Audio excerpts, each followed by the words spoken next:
শুভ দুপুর বন্ধুরা, সবাই কেমন আছো? ভালো আছো তো?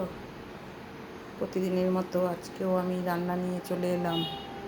দেখো আজকে আমি কি রান্না করেছি।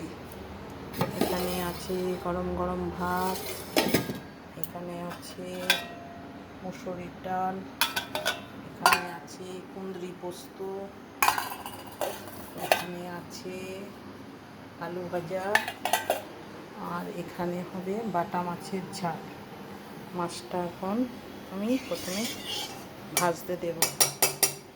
ভাজা হয়ে গেলে তারপরে পোস্ত দিয়ে সর্ষা দিয়ে ঝাল করব মাছের। কত বড় বড় বাটা মাছ দেখো বন্ধুরা।